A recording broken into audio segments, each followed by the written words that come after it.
Je me permets maintenant de vous partager deux questions, celle d'Eva et celle d'Arnaud. Eva vous pose la question, s'il faut une représentation, vous nous partagez ça tout à l'heure, comment les contrôler? Et la question d'Arnaud, c'est ne pensez-vous pas qu'il soit nécessaire de passer par un Frexit afin de pouvoir instaurer une sixième république? Alors, sur la première question, le contrôle était effectivement complètement indispensable. La sixième république proposée repose sur trois piliers. Trois piliers. Le premier, c'est l'action. L'action, ça veut dire que si on élit des représentants, si on fait de la politique, c'est pour agir, c'est pour faire quelque chose, c'est pour faire des lois, faire des actions. Donc, la première des choses, c'est pouvoir agir. Donc ça, c'est un pilier important. Et le deuxième pilier, c'est le contrôle. Et pour le contrôle, c'est fondamental, c'est très, très important, et je vais détailler ça. Et puis le troisième pilier, pardon, c'est les circuits courts. Et donc, dans les circuits courts, les référendums et le RIC et le RI prennent une place tout à fait importante. Sur le deuxième pilier, qui est le contrôle, c'est celui qui est le plus défaillant aujourd'hui dans la sixième République, puisqu'on voit bien que ce sont des experts, des conseils constitutionnels, des conseils d'État, des conseils économiques et sociaux, etc., etc. C'est-à-dire tout un tas de gens qui sont élus par personne, qui sont des représentants du peuple en aucune manière, ou le Conseil supérieur de la magistrature.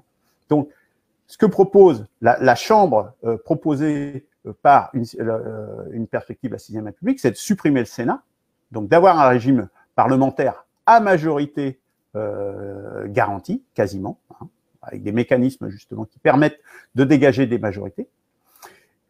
Donc ça, c'est pour le volet action. Mais pour le volet contrôle, c'est de remplacer le Sénat, de supprimer le Sénat, de le remplacer par une chambre constitutionnelle composée à 50% de citoyens tirés au sort et à 50% sur liste électorale à la proportionnelle intégrale. Et dont le rôle est justement de contrôler la constitutionnalité, et notamment le respect du cahier des charges dont je parlais tout à l'heure.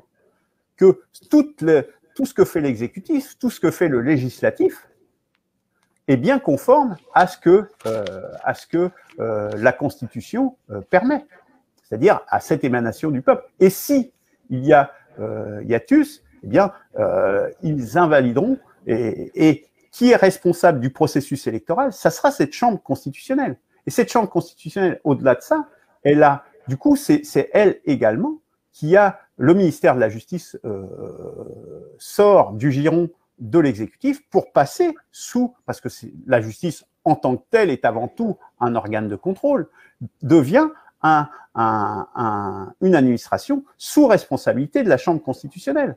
Mais pas simplement la justice, également la force brutale qui est associée à cela, c'est-à-dire la police judiciaire sous la forme de la gendarmerie. Donc ça nécessite un redécoupage évidemment des forces, mais parce qu'une administration qui aurait un contrôle, mais qui n'aurait pas les moyens pratiques, physiques,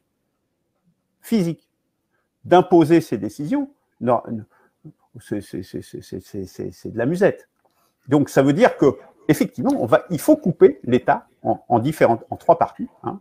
Je ne vais pas donner tous les détails, mais la partie contrôle est très importante. Et cette partie contrôle, avec une administration séparée, et donc les moyens, et c'est d'appliquer ces décisions.